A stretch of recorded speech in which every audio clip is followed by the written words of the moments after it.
Welcome to a new Daily Top Askreddit video. Today's topic. What is the scariest story you know to be completely true?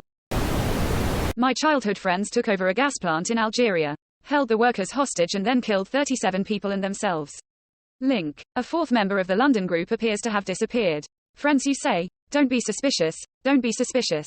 Thank you for actually sharing a link, unlike these comments with hundreds of upvotes that are impressively vague tears of joy. My cousin picked up a hitchhiker about 20 years ago. Nice enough guy. Cousin was hungry, so stopped at McDonald's, grabbed the hitchhiker some breakfast, too. Dropped him off where the guy had said he was headed. No big deal. Next morning, my cousin's watching the morning news and sees that hitchhiker's face. Dude was a serial killer and had killed someone that picked him up. Cousin calls the cops and they have him come in. Turns out the hitcher had killed the very next person after my cousin that had given him a ride. He'd killed a few people that had given him rides. That was his mo. They asked the hitcher why he didn't kill my cousin. He said, I'd planned to. But he was a really nice young man, he bought me breakfast. I couldn't kill someone that bought me breakfast. Quote, oh wow, I had something similar happening to me. When I was younger, I was in Colombia, the country. And at some point I was drunk and took a taxi back to my hotel. I was hungry, so I asked the driver to drive by McDonald's first. And I got a bunch of food and invited the taxi driver as well. We had a good conversation and later on he dropped me off. Just before he dropped me off, he told me that I should never just get a random taxi in Bogota. And that he actually intended to rob me with his buddies that were waiting a little further down the road of said McDonald's. But because I bought him food, he didn't go through with it. Spooky. So the moral of all these stories is, I should always buy food for every person I meet.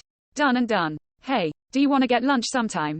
Plenty of reason enough never to pick anyone up on the side of the road. And if you do, make sure to buy them breakfast. Worked with kids in foster care. A 17-year-old girl says she's got a secret to tell her CASA. Now we got a rape SWAT team for this shit cause 17-year-old girls in foster system, 9/10 it is rape. Well, she sits down and tells how her family was cartel and her cousins were enforcers. One day when she was like 8, her cousins pick her up and take her out to the desert where they have a 5-year-old boy. They make her choke him to death. I guess he was the kid of a family that owed them money. Usually for getting smuggled over. Needless to say, we didn't have a game plan for that shit. The police basically said, no body, no crime, since we had no actual details to identify on, and the cousins she could name were dead, not in the country, or already in prison. Poor kid confessed she was forced to murder a child with her bare hands. And the result was nothing. No justice for her, for the kid, for the family. Just guess shit happens. Year later she was 18 and out of the system to face a world she knows to be wildly different than how we all claim it to be and work. This is so sad. Most of us do not realize how blessed we are for not having to deal with shit like this. It is awesome that you volunteers for CASA. Great respect for you, kind stranger. I tell my kids this all the time. You've got no idea how lucky you are. You were born in the right place at the right time with decent parents that love the shit out of you. I know, Dad, they both say, but they don't know. I've worked deep in Africa and Central America, and few of us in the United States know how good we really have it. A Soviet officer saw on his computer that America had launched nuclear weapons against his nation. Instead of ending the world, he went, must be a faulty computer. I will check. How there isn't a statue of him in bronze in every city on the planet, I'll never know. His name was Colonel Stanislav Petrov. Must be a faulty computer. I will check. He realized that if America had really attacked, they wouldn't have fired just one missile. That, and Australia was like, WTF, mate. My dad got into a car crash head-on with a convertible with a young couple in it, and the top part of the convertible window decapitated him instantly. He ended up falling into something red, berries, blood. And when the cops and medics showed up, they were freaking out and telling him to lay down. He was actually fine. Witnessing that screwed him up though. This reminds me of a story. One day I'm out in my front yard cleaning my boat. My neighbor, Bob, comes over to chat and I take a break to drink a beer with him. About that time, another neighbor, Mark, strolled on by and we invited him to have a beer too. So we're sitting there on my boat drinking beer and we're catching up, asking how everyone's kids are doing, etc. Mark says, oh well, my boy's doing all right. The therapy is going well. Bob and I look at each other. Turns out neither of us knew he was in therapy. So I say, glad to hear he's doing better. What's he in therapy for? Mark replies, oh right, I never told you.